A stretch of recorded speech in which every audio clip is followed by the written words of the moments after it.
মানে ডাঙৰীয়া স্পষ্ট কৰক আজিৰ তাৰিখত যে তেওঁলোকে 28টা চিট পোৱাৰ পিছতো জয়ন্ত মল্ল বৰুৱা ডাঙৰীয়াক BTCত বা BTCক কিহৰ কাৰণে বন্ধকত থলে।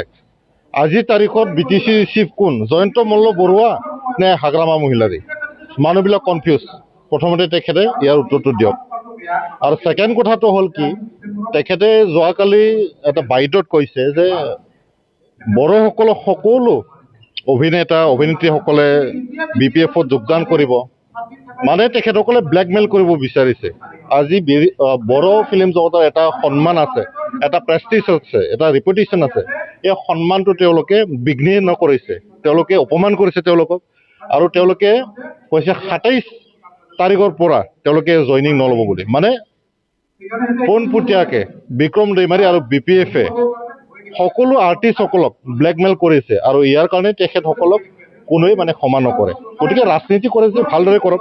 এই ব্লেকমেইলৰ ৰাজনীতি, এই BTC বিচাৰ ৰাজনীতি বিক্ৰম দৈমাৰী আৰু BPF ৰাজনীতি দলে কৰে, UPPলে নকৰে।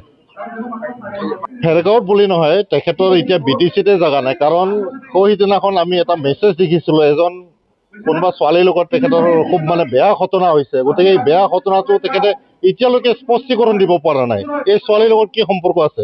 তেখেতৰতো পৰিবাৰ আছে। পৰিবাৰ থকা সত্ত্বেও তেখেতৰ এই ছোৱালীৰ লগত কি সম্পৰ্ক আছে? এই মেছেজটো কিমান সঁচা মিছা, ইয়াৰ উত্তৰটো মানুহবিলাক বিচাৰি আছে। এইকাৰণে ভেৰগাঁৱত বুলি নহয়, BTC কোনো জেগাতে বিক্ৰম দৈমাৰী আজিৰ তাৰিখত ঠাই নাই। বিক্ৰম দৈমাৰী তেখেতে TCLCC চেয়াৰমেন হয় ভেৰগাঁও সমষ্টিৰ।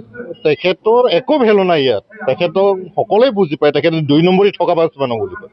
গতিকে তেখেতৰ ইয়াত স্থান নাই। যিহেতু তেখেতে ইফালে ইফালে আবুল তাবুল বগি পেলাই ঘূৰি থাকে। গতিকে যিটো কেঁকোৰাৰ মানে ভেলু নাই, ই ইফালে ইফালে ঘূৰিবই। ইয়াৰ কথা বেছি পাতি পেলাই লাভ নাই।